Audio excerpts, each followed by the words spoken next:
Yang ketiga, menanamkan kefahaman bahawa tarbiyah ruhiyah sangat penting, terutama sebagai prasyarat memperolehi bantuan Allah. Tarbiyah ruhiyah adalah tarbiyah yang mula-mula Nabi dapat di dalam sejarah perjuangan Nabi.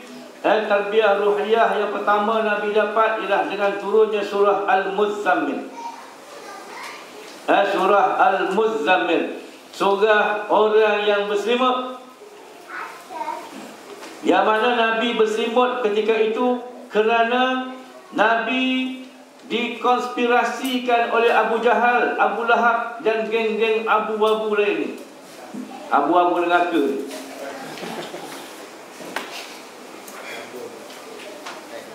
Sebab mereka kata nak gelar Nabi dengan gelaran yang boleh menjauhkan orang daripada Nabi. Ada yang kata Majnun, Muhammad ni orang gila.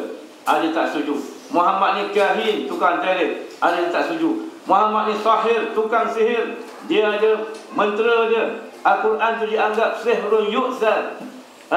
Quran tu dianggap sihir, mentera sihir.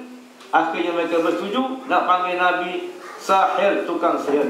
Sampai pada Nabi sedih. Sebab yang gelar dia ni ialah bapak-bapak saudara dia.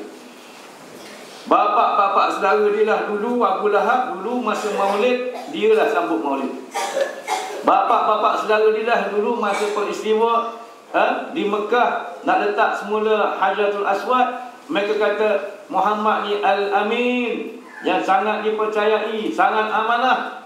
Tapi bila Nabi bawa Islam, mereka gelar Nabi sahir, tukang sihir. Nabi sedih, Nabi berselimut. Maka turun ayat, Ya ayyuhal muzzammil qumil layla illa qalila, hinggalah wasbir ala ma yaqulun wahjurhum hajran jamila. Maknanya Nabi diperintahkan dengan arahan-arahan tarbiyah ruhiyah. Pertama, bangun malam. Qumil layla illa qalila, bangun malam melainkan sedikit untuk tidur. Tarbiyah ni tuan-tuan suatu yang memang bercanggah dengan nafsu. Ikut nafsu malam ni kena banyak tidur, kurang ibadat.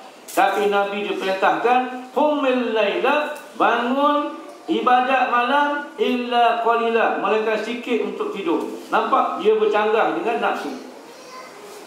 Bangun malam, Nabi diperintahkan dengan 3 pilihan, nisfahu awin qus minhu aw zid alaih. Sama ada semalam malam tu ialah 1/2 malam, ataupun 1/3 malam, ataupun 2/3 malam.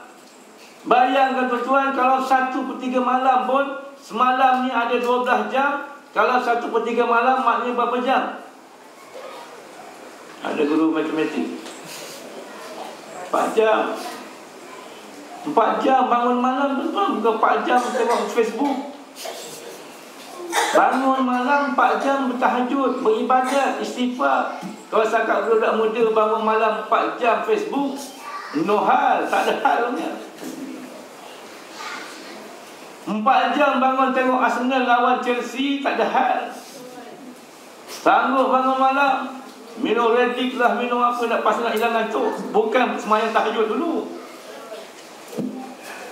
Tentu setakat orang perempuan bangun malam bangun terkejut sebab anak nangis, senang je bangun terkejut. Ingat bangun tahajud yang payah. Setakat bangun tengah malam pun kencing. Lepas kencing tidur balik, tambah kencing manis. Kencing manis biasa bangun tengah malam, lepas tu tidur balik. Nabi disuruh bangun malam setiap malam sehingga setahun lamanya tuan-tuan. 12 bulan kena bangun malam. Ini tarbiyah Nabi, ini tamrin Nabi tuan-tuan. 12 bulan, maknanya tiap-tiap malam bangun selama lebih 360 hari. Maknanya 360 kali bangun tahajud, qiyamul lail. Kita ni nak dapat qiyamul lail seminggu sekali pun dapat, okey dah tu.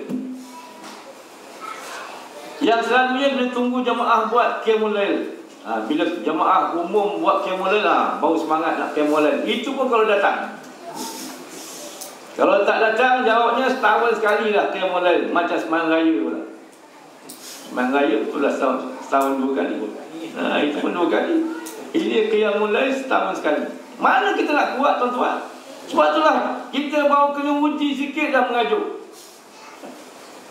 Pimpinan tegur sikit, mula mengajuk. Masa muka, lepas tu dah tak nampak muka. Lagi buruk, minta maaf lah. Saya ni ada orang tua-tua, orang malam minta maaf lagi. Lagi lama kita lampas, lagi tua kita buruk, lagi sensitif. Kena tegur sikit, mengajuk. Salah sebut, kecil hati. Power sangat tegur, jauh hati. Terasa hati. Yang paling bahaya, makan hati ulang jantung. Makan hati ulang jantung. Yang paling bahaya bila patah hati. Ini lagi teruk. Patah hati masuk jati. Sebab inilah kita orang Melayu. Orang Melayu ni tuan-tuan bab sensitif, bab perasaan ni. Saya sebenarnya pengalaman dalam PAS tak lama lah, 30 tahun. Saya tengok orang PAS ni, dia betul, dia kadang dia jauh diri, dia keluar daripada jemaah bukan kerana fikrah perjuangan pun. Banyak kerana bab hati je. Orang Melayu ni sensitif. Sebab itulah orang Melayu ni tuan-tuan kena hati-hati lah. Kena hati-hati. Baik. Apa punca kita lemah? Kerana roh kita lemah, tuan-tuan. Kita diberi amanah jawatan, kita tak kuat nak pikul sebab roh kita lemah.